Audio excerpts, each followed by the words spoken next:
All right, welcome everyone. We're Semblance of Sanity. I'm Caleb. I'm Jacob. And we're here for Owari Monogatari, episode 12. All right, Okay. so Gaim gave us a lot of stuff to chew on, but the big Indeed. thing that happened here was that... Shinobu and Kanbaru got to hang out for a bit. Yes, you yes, know? exactly. And we Yep. got to know what kind of BL specifically that Suruga prefers. The kind with Kaiki an episode on the cover. Right. But we also got Number one. number one. Mm-hmm. Yeah. Yeah. If Araragi is number two, then this is definitely number one. And for, the end story, it makes sense for the thing that was introduced sort of chronologically at the beginning, by far, Right. Shinobu's whole deal to get brought back up for the ending with number one. Right. And Araragi and Shinobu's first vampire spawn encountering each other in this way alone should lead to classic Monogatari, proper Monogatari conversation. Hopefully. Oh, yeah. Otherwise, no, Araragi's in trouble. Oh, no, I definitely think so. I don't think there's any reason for them actually to throw down at all. Yeah, same. No, this is going to be a conversation. Right. Did she get my message? Yeah, that's a... Yeah. That's a start of a talking point. Mm-hmm. Which Yep. message? What message? The message. Yeah. So, y'all, without further ado, let's get into this. All right, everyone, we're going to be starting the episode in 5, 4, 3, 2, 1, now. This is different.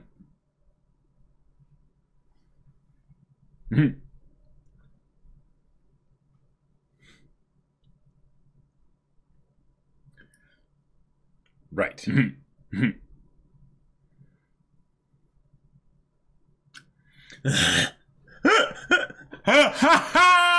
Wow. That's amazing. Oh, but you would have. Oh, okay. That little laugh. Yeah. Okay.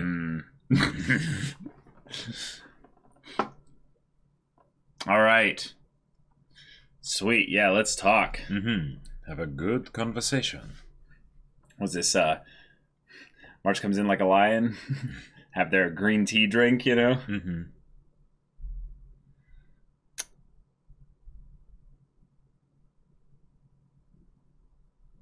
Oh! All right.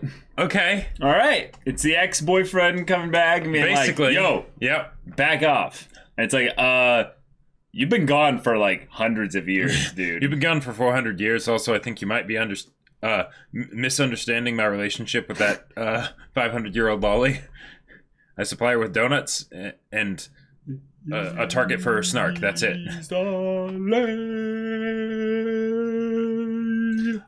I'm really worried, though, because if this is, again, Owari and it's focusing on Shinobu, like... Well, there were a bunch of mini arcs within it. Right. Remember, we had like Sodachi lost and Oh yeah, right. But that was also OD another formula. definite like ending bit. Like it made sense why there was end for that, right? But I mean, this, there's a lot that didn't end with the Ogi stuff. sure, So- yeah. But I don't know. I hope Shinobu just doesn't like disappear or die or something. Shinobu male, I don't think so. No.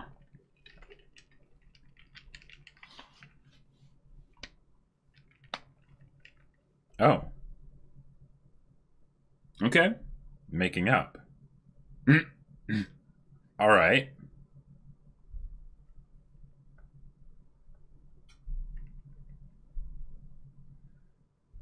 So what happens when you have hundreds of years to realize, where you might have screwed things up? Huh.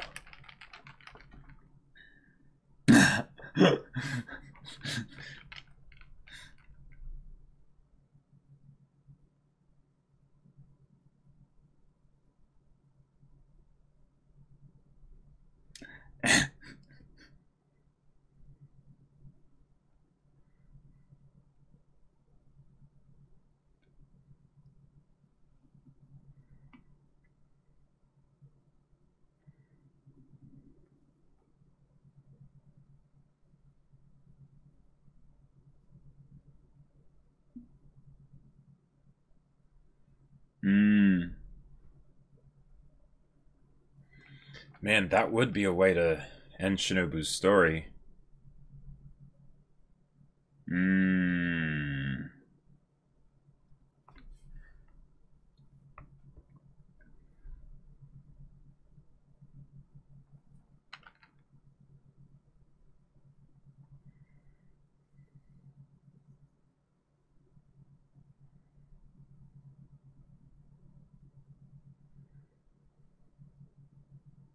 Hmm.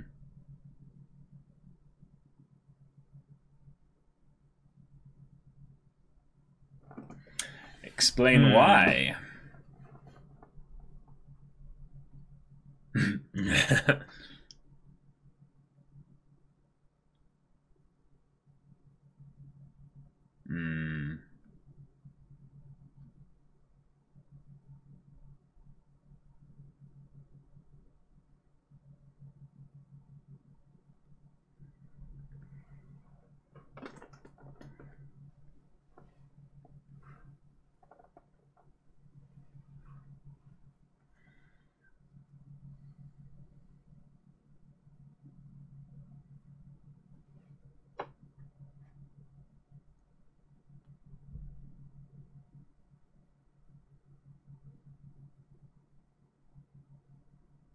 Hmm. He's gonna convince him. Okay. Mm-hmm.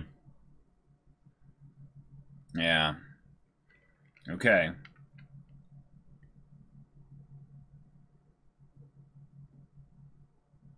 And just compare them. Uh-huh. Sure. Not even a pro-con list. Mm-hmm.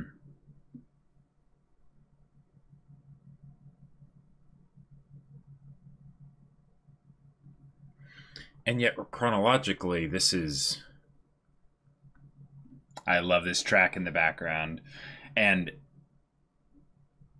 it is funny to think about how just previously he was reveling in the freedom, and now he's like, Uh-huh. Yeah.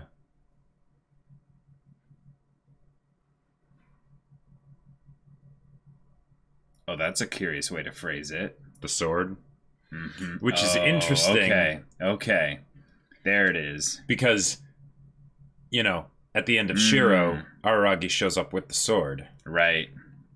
Yeah. Spoilers. Mm-hmm.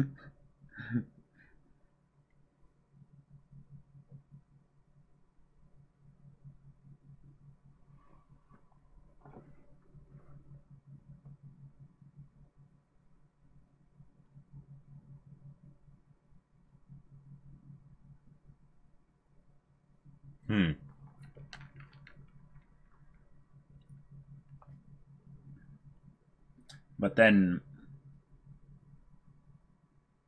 what are you then? If you're a specialist that would kill a vampire, and you're saying you're not human,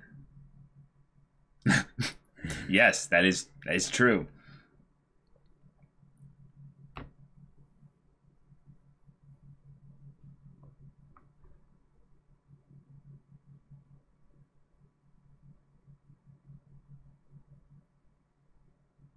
Oh, Okay. okay. All right. Well, it's fighting time. All right, let's do this.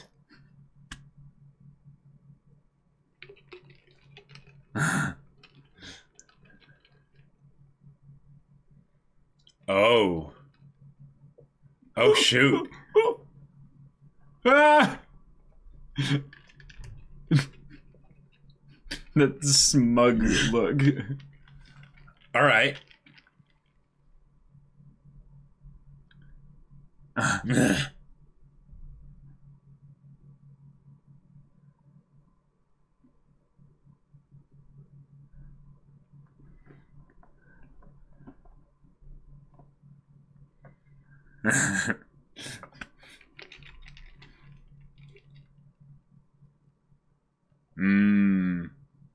Wow. Okay.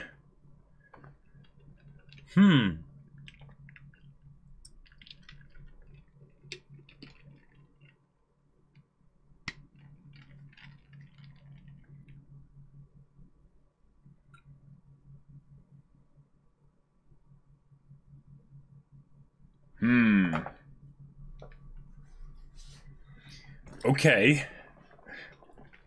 Uh-huh. Yeah. Yeah, something like that was definitely All right. definitely Okay, going to happen. let's do it.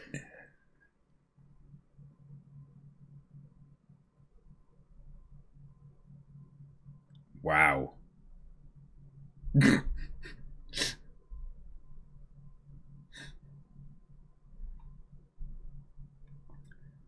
Okay.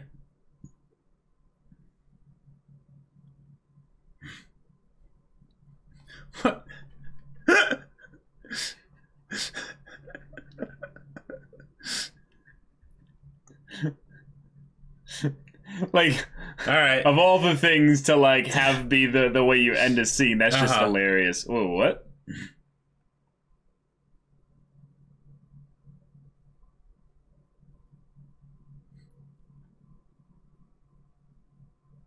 Oh. Hmm. And they haven't moved?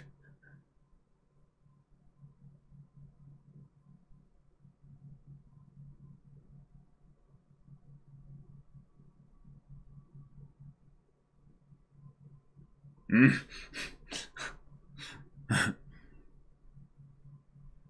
I'll be a mature, forbearing 500-year-old adult. God, I love Shinobu's dialogue. Like, sometimes it's just perfect. Oh. What was said? Mm-hmm.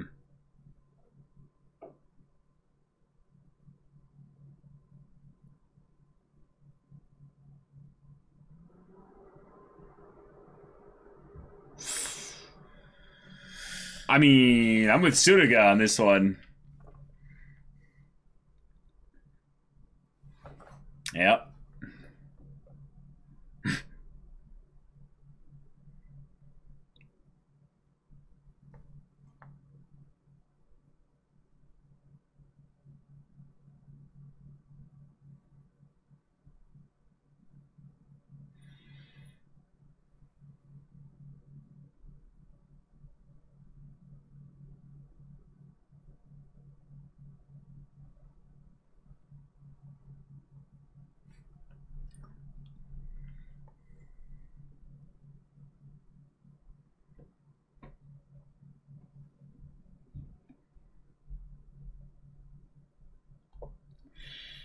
That's his nature.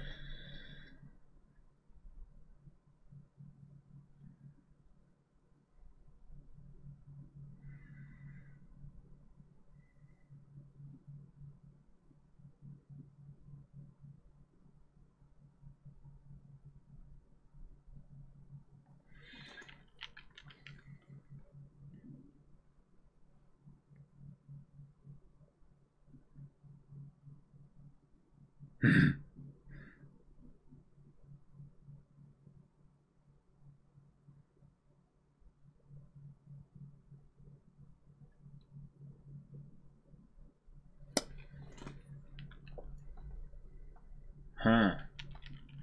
Have to.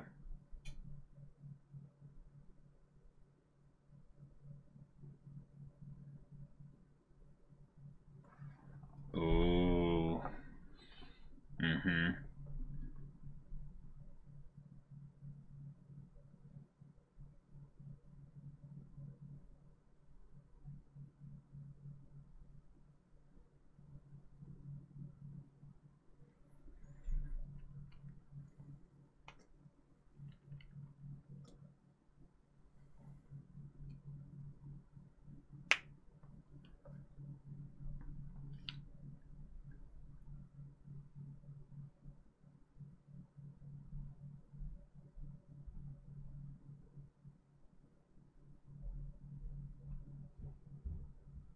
Hmm.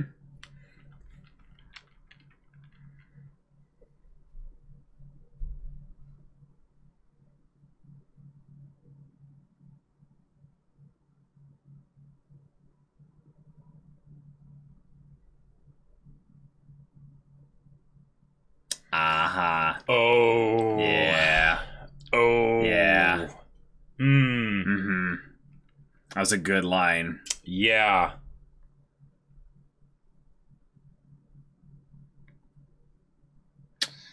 Wow.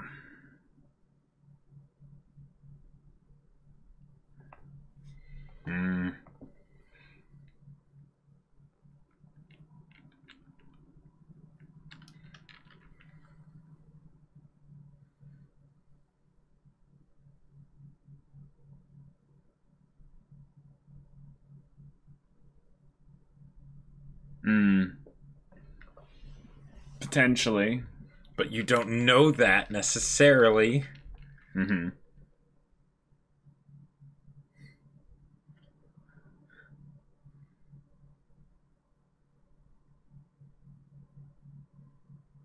Wow. Way to go, Kanbaru. Yeah. Mm-hmm. Yep. Yep. Right.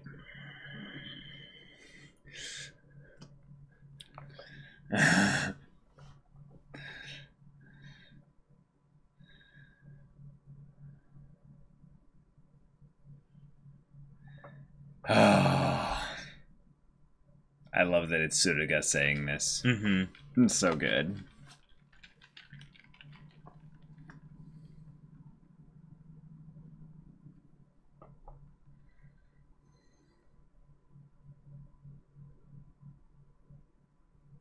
Wow.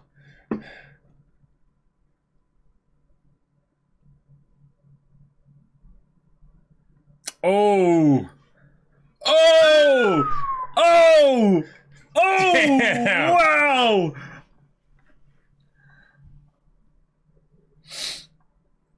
Mm-hmm.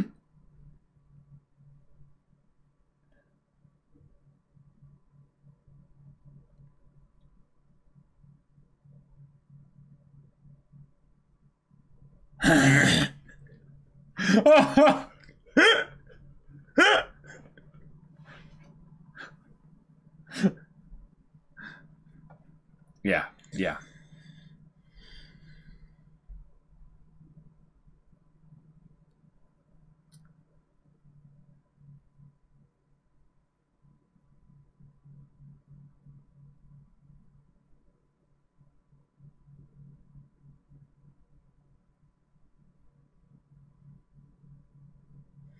Wow.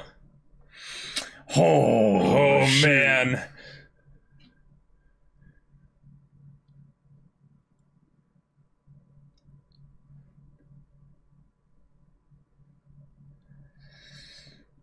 Wow. That's... Oh, my God.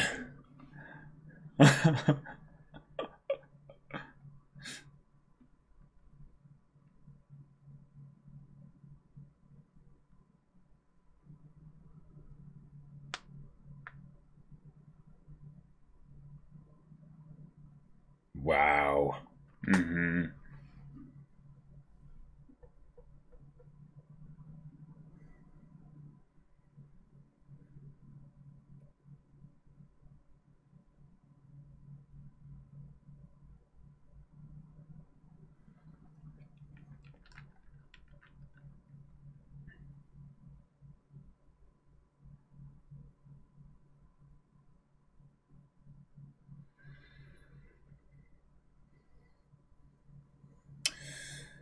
Ooh.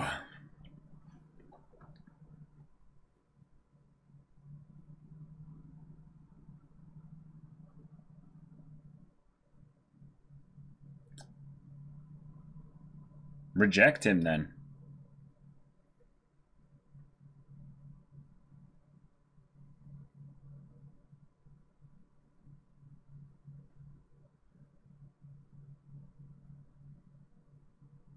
You don't want to basically have a situation where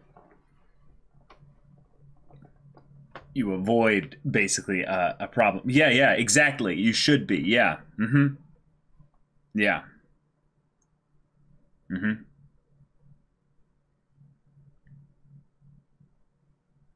Ooh. Ooh.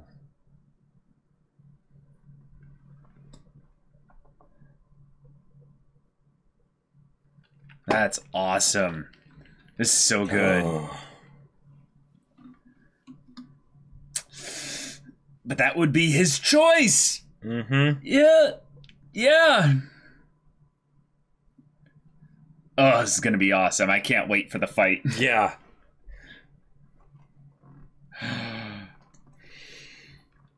Oh, boy. But that might be enough. Yeah. Mm-hmm. Oh.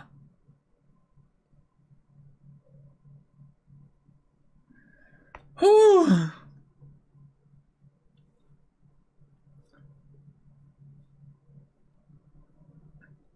You're free to choose as well.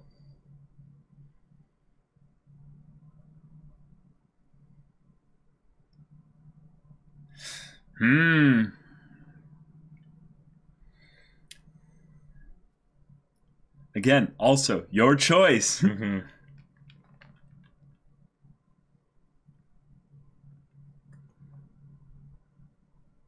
Wow.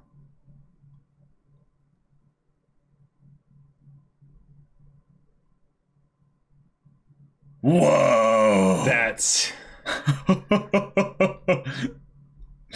the one filled with pride. Can you take off this?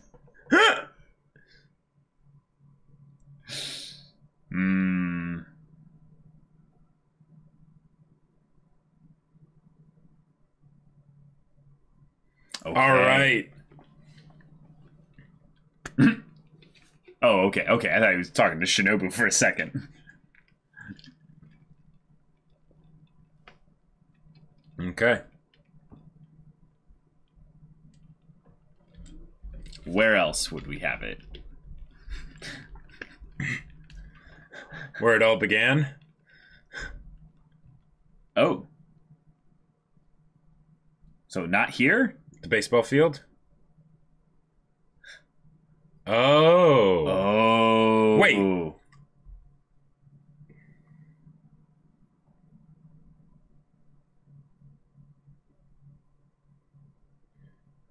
Wow.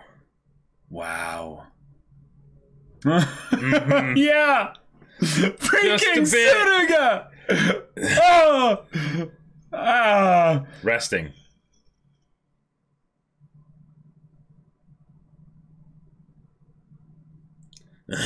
Oh, damn.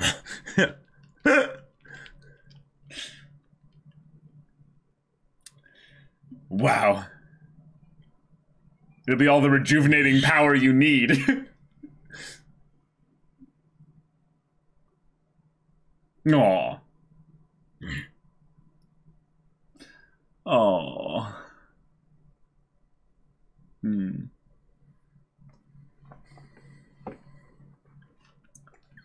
Sophie! Oh my god.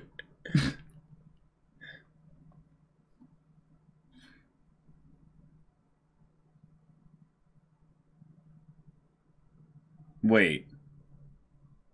Why was The charm? the seal, the thing there?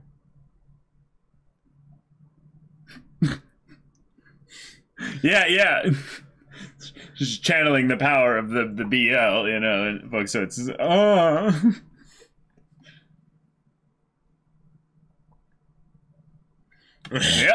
Yep. Do it yourself. Mm-hmm.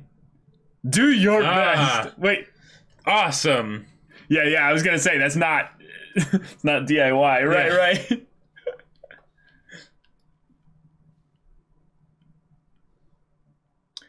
Oh. Doing it yourself is doing your best. Right. Mm-hmm. Cool. Ooh, that was Wow! Ooh, that was an Wow! episode. Oh my god. That was Hot damn, that was good. Like, wonderful. I feel like we got such a unique set of episodes in the last like few where they would have each half of the episode kind of be its own specific story episode, really. Mm-hmm. Like in this one we got in the beginning we have everything with the first one, you know, the first kin of Shinobu. Kishate Soro Ryan Heart on the Blade, you know. But then we cut immediately and it's just a observers on a one-on-one conversation that is really heated. And did Tsuruga send him to get the light novel specifically so that she could have this conversation with Shinobu? And there's so many motivations at play here that deepen the value of this conversation to levels that are actually like incredible. Because I'm still gonna try and keep calling her Tsuruga from here on out, but the stuff that we've gotten with her throughout the show all came to a head in this conversation here. Yeah, it was important that she was the one saying it, not just that Shinobu was hearing that. Right. Yeah. Wow. So good. Oh, wow. This was an incredible episode. Yeah. Wonderful character moment, a convergence of two very, very different people having a verbal throwdown. Yeah. And then it just turns into a just wholesale slaughter from one side, just completely obliterating the other. And Suruga, I was already like standing for you, like literally, and now I'm just like, you're like, I was right. like I think all throughout the show, Hachikuji slowly became best girl for me just over the course of time.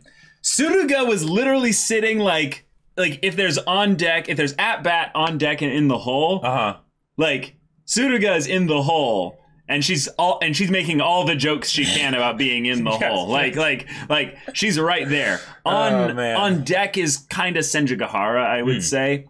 And then, Kaiki like in her shadow, Kaiki's the umpire. right. But Suruga has always been in this special place for me where I'm like, I love her earnestness, her silliness, her forwardness, and the fact that she attacks these problems in a rash and reckless way with that little bit of kind of youthful romantic idealism, Oh, yeah. I read, steamy boys love, light novels and stuff. Despite having no attraction to men. Right. It's the... She jumps over... She does pole vaulting and things over the the bamboo trees and whatnot. Like, everything is extreme and clear-cut for Suruga in a way that only BL can bring about. Yeah, and also... if you look at all the characters that had kind of big changes, like really quickly, she's one of the two that I would say had their big character moment like really quickly in the beginning in Bake, and then it's being brought up again here in a really powerful way. Where I'm like, yes, I was right to choose Hachikuji and Kanbaru in my top 3. They're just so freaking good. Like, so it's something where the stuff that has happened with Kanbaru previously informs a lot of the stuff that's happening here, right? Yes. I keep calling her that. You can call her Kanbaru. It's fine. Just for me, I'm trying to shift. I'm trying to shift my mind. To calling her Suruga. Yeah. For Kaiki. But exactly. So in this situation here, with this conversation with Shinobu, and the fact that she sent Araragi to get the light novels. Now the light novels were there and all that stuff. So yes, right. But she was pretty insistent. Like, I've been going without a bra for so long, I can't take it anymore, right? And I don't know what that's like, so I can't say on that end. But the idea that then when Araragi's gone, she then specifically confronts Shinobu about this, right? Yeah. And with enough passion and resolve behind it that. Not Shinobu to not wanted back to down. kill her. Shinobu wanted to kill her. Shinobu almost did kill her, right? And yet she didn't back down. Right. So I can only applaud Suruga for that, right? Yeah. And also with the idea that this was a situation that she didn't know anything about prior to this. So almost immediately upon learning this situation. This is her first meeting with Shinobu. Well, right. But I'm talking about the whole story getting dumped on her. She immediately goes to this. Like, of all the things that she could focus on, she's like, I recognize this story. Yeah. I've been there. Right. Yep. I was on the other end of this story. And thankfully, I got a point where Senjikahara, interrupted my fight with Araragi and basically threw her body, like, literally in the way and was and was like, this is how it's going to be. Your quarrel is with me. Right. So Senjikahara. But that totally makes sense then, that there would be this deep set reaction to hearing about this, because one, that's how Suruga is, right? Yes. And that's been clearly established since the very beginning of the show, and also in the previous episode, right? But then it's to think that what I went through was, you know, for a few years, right? But this person's been drifting around for 400 years, and Shinobu has not really faced the facts of the situation about it, right? And that's something that, like, you know, and Kanbaru figures all that out, you know, in an instant, because it feels so similar to her own situation. Whereas, you know, with us, we've seen Shinobu all the times that you know, the first kin, you know, is brought up, and she sort of doesn't go fully into it, right? You know, she'll maybe, if her arm's getting twisted, give some details about it, but doesn't. But even now, even to this day, she hasn't really opened up about it. You know, there was always some part that was kept locked away, right? And given that there's a lot of, I would say, really, relatable aspects about this situation, using Suruga's character in this way to have her give the idealistic, romanticized, but I'll just keep going with this, biased but extremely helpful and relevant kind of response to Shinobu here. I think there's a lot of people that understand kind of both angles of this unique relationship that Shinobu and the first kin are in. You have basically the ex that realized eventually that they screwed up. Right. And the ex was the one that screwed up in this case. And they, you know, basically reach out after a long period of time, however much time, it doesn't really matter. And are like, I need to at the very least apologize, make up, or I want to just see you again. And I think many of us have been in this situation where you're like, no, I'm not going to see you again. Sorry, I don't have any... You haven't earned that privilege. Yeah, exactly. I don't have any value to this connection here, and I don't have anything that I feel like I need to resolve with you. Well, yeah, that's another angle. But yeah, they don't feel like they need to resolve anything internally within them by seeing you. So, and that's probably the big difference with Shinobu's situation here, is that Kanbaru could tell, no, there is something you need to resolve there. There's a whole lot of stuff that you're too proud to essentially admit that you need to have resolved, right? And as they go through this, you know, when, you know, as Shinobu starts to relax her grip on Suruga, and she starts to talk about the other options of, what if my heart is swayed and I end up choosing him, you know, like what then, you know, all this stuff that she wouldn't want to admit to herself as a possibility, so she can't see him, right? Yeah, I've been in situations very much like this in a different angle, though. The angle that I've seen that's really powerful is where you end up in a situation where you've been manipulated by someone. And I'm someone who in the past was, I would say, very, very unfortunately, I would say, easy to be manipulated. I had a lot of situations where that was just unfortunately the case. And so a lot of my response at times when I would realize, oh crap, I've been manipulated in this situation, was I would go into avoidance and not resolve the situation because I was scared of being manipulated once I went into the situation there. So Shinobu, I think, has that little bit of fear with regards to that. She would never admit to it, and she didn't even admit to it fully within this situation with Suruga, because she's still a 100-year-old immortal vampire that is talking to a child here. It's like, why would I lower myself that much? She basically admitted to it by relenting and listening. But what I think is really powerful about then making the connection and going to this person there is that you are then able to not only resolve what your internal conflicts are within this, but you can then kill the fear by staring the object of your fear, by staring the source of it in the face and making an empowered choice, which is actually, I think, what Suruga really does in a strong way here. She actually... she emboldens Shinobu to be like, go, do it, make a choice. This isn't some master-slave relationship. You're not bonded by that. And the same way you're not with Araragi. So just go and do whatever you want.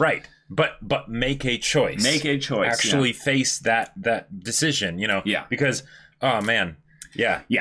I will say, though, and this is something that we talked about before this, because I think this is a point of contention within this. Suruga is extremely biased here. And that's why Shinobu brought up the whole thing of why don't you use logic? And she's like, who cares about logic? And I think in this case, Suruga's intuition was right in that there was something that needed to be addressed with Shinobu there. However, this situation does not apply and really work well in any context. And there are a lot of contexts here where Suruga could have been wrong and that it would not have been the right call to go there. Do you mean in any context or it doesn't work in every context? I didn't say any context. I said every. I'm meaning that no, there are a bunch of contexts where this doesn't work. Yeah. So it's something where it's important to know that Suruga is coming at this from an idealistic place and a biased place, and yet she was still right. And it's possible to be both of those things in this case here. Oh yeah, for sure. And in the case with Shinobu, we don't like the idea of her, because I can't remember, maybe we should go back and check, but whether she said like, why don't you go see him, or like, you know, versus like, you should go see him, because like I could totally see it being something where Suruga just sort of like asks like a very precise question that like strikes a nerve really, really strong in Shinobu, and Shinobu flips out as a result, you know? Yeah. And it's like, well, you know, oh, okay, yeah, clearly there is something here that maybe needs to be addressed, as opposed to like if she had been like, why don't you go see him? It's like, nah, I don't need to go see him. No, because Shinobu doesn't even give that much info. That's the point, is that Shinobu is still really closed off here to Suruga. It's more in her body language that she gives it up. And she's like, I'll repeat what we said, you have to meet him, you have to, saying you have to. It's not a thing of whether or not. Because that's Suruga's style. It's not a... Well, right, but that's wrong. That's wrong. Shinobu doesn't have to do anything. Right. Objectively speaking, she's not right here. And then she says, cutting ties with your partner who has been reincarnated after 400 years, that isn't good. Because she sees it all as a thing of good or bad. Right. Not a thing of right or wrong. The you know, romance, you know, yes, like approach, not necessarily in like romantic romance, but like the emotions and all of that stuff. And right. But I think the point here is that Shinobu then dodges the whole thing by saying, you don't understand. He didn't do this out of sentimental attachment. It was just a natural phenomenon. Which might be right. I mean, that kind of is right, you know? Yeah, and I think that what's the thing that makes this feel like, you know, Shinobu is definitely... closes herself off with regards to engaging in this conversation, as she keeps using other things with this by being like, no, you don't understand. It's not a matter of love or hate. It's a master-servant relationship. I don't have to do this. And then Shinobu says, don't you remember what I told my master earlier? The only one I have to call kin right now is your senpai, right now. And then she's like, whoa, I don't understand that or like that sentence in the least. Right. Is having more than one kin a problem? Is there no way for you all to just get along? And she's like, are you saying with you if we make up? And she's like, no, I don't care about that. You choose whatever you want, but you have to basically have the communication. Right. And I would say that this is where I would say in a really powerful but imperfect way, Suruga is bringing up the point of how ridiculous it is in stories, especially in, I would say, more melodramatic stories, is how little communication is actually done. And characters basically, because this happens with people all the time, just don't talk regarding a thing. And then all this miscommunication builds upon itself. And miscommunication's no good in any kind of relationship. Like, Right. But what I think is really tough for Suruga here is that she doesn't know anything regarding how the relationship sundered. Oh, sure. To begin with. So if this was under specific circumstances, it would be totally within Shinobu's right to just completely ignore this guy here. Right. And it still you know, was and is, right? And I feel like the whole thing with Suruga here is something where it's the explaining to a child, you know? Sure. Where everything for Suruga is incredibly simple, right? Yeah. And like one of the things I noticed that I don't know if this was intentional necessarily or not, but with the way Shinobu was drawn in a lot of the shots, when she made her like sort of strongest statements and things like that, even though she's still, you know, the 500-year-old lolly, right? She was drawn in a way that made her face and everything and her countenance look older. Yeah. Right. And it was like this harkening back to the person that she used to be. Right. The person that like, and she still has, you know, a lot of pride and things like that. And she still is that ancient vampire and whatnot. But she has changed dramatically since then as a result of meeting Araragi. Right. And it felt like that was sort of like the vestiges of her old form of Kiss Shot, not Shinobu coming through. Right. And bearing themselves. And then when in the points where she started to sort of like admit and fight, then it would show more of like the shots from like showing them to scale, you know, and showing how small Shinobu actually was and things like that. Right. And I really liked that as a way to narratively get at some of Shinobu's internals, since that's Shinobu's internals usually, well, are like never actually seen directly. At most, we can look at them through the way she responds and has the indirectness outside, you know? But for something like this, where it's sort of demanding that level of vulnerability from her, I really like those things as a way to accentuate it. Yes. Since she's not going to be vulnerable with Suruga for sure. Oh, right? Totally. Because this is her opponent here. Yeah, and the only vulnerability that she ends up showing is basically just consigning to defeat that, yeah, Suruga, you're right, by not basically crushing her head in. Right. She realizes in some ways, actually, I think what's really impressive here, and this is something that is kind of a little bit of a tough thing here, but if you're threatening violence at this point in a conversation, you're lost the conversation. Right, yeah, because it's basically saying, I can't win with words, so I'm going to win in the way that I can. You know, Armin Artler said it perfectly. And Shinobu, even though she is the 500-year-old, she is still a baka in many ways. And oh yeah, she's bad with people. Well, yeah, bad with people. Suruga's right. Like once Suruga actually starts getting at the points that are made a little bit later, and this is something that might be just to the quality of the writing here, Suruga's argument gets better the more she keeps talking. Because it's like she's laser focusing in on the real issue. Right, and that's I think the point here is that she starts shifting away from her own biases and her own kind of, I would say, selfish kind of look at the whole thing, because she's mostly focused in a lot of ways in the beginning on how much this reminds her of the pain that she was experiencing by not being fully rejected by Senjugahara. Yeah, which ties in very nicely to the fact that Araragi is about to fully reject Hanakawa in a little bit. Exactly. That's an amazing thing that I love that this is sandwiched between that as well. Even though it's closer to this half of the sandwich, you know, with regards to her encounter with Senjugahara and Araragi in Bake. Yes. But when she starts saying that in terms of who would be being cheated here, you'd be cheating yourself, Shinobu. That's when she basically hit the nail exactly on the head. Was that the situation wasn't one where Shinobu was going to be unable to survive this situation. No. In fact, in some ways, she'd be fine. Sure. For the most part.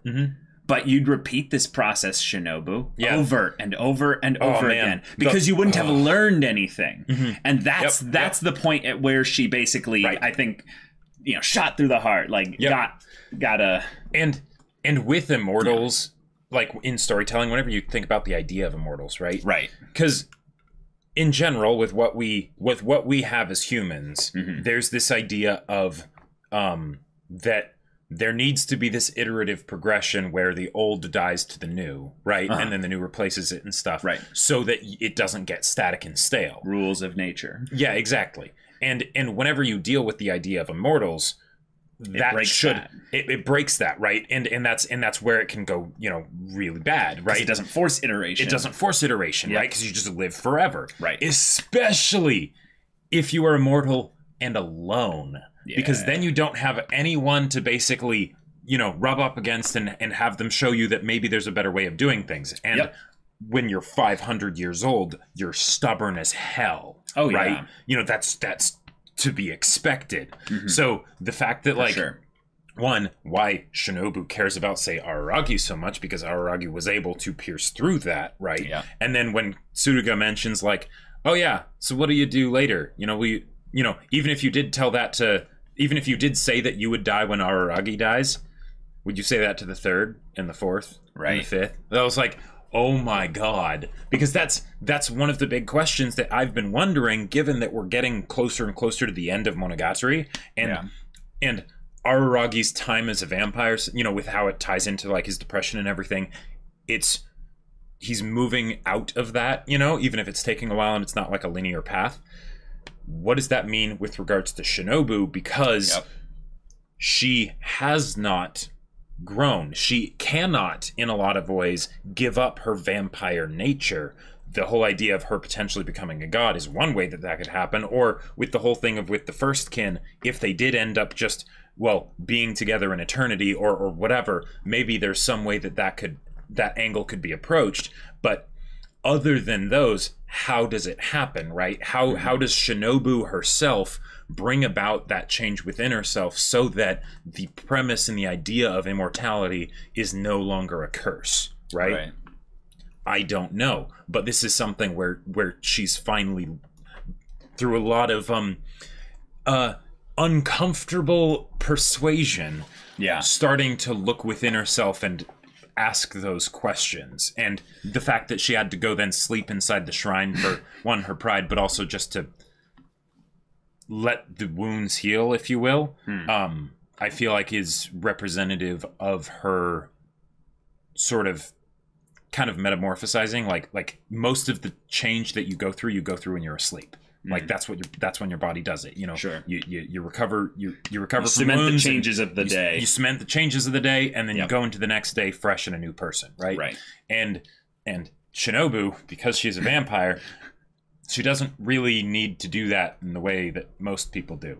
So really good stuff. I love the little conversation also with Tsuruga and Araragi at the end. Oh, it was really wonderful. That was great. Just her fount of encouragement that she has is another thing of why I love her as a character so much. And her little DIY, do your best thing is hilarious. But what I think is really cool here is that, you know, Araragi, you know, being told, you know, you're going to have to do this yourself.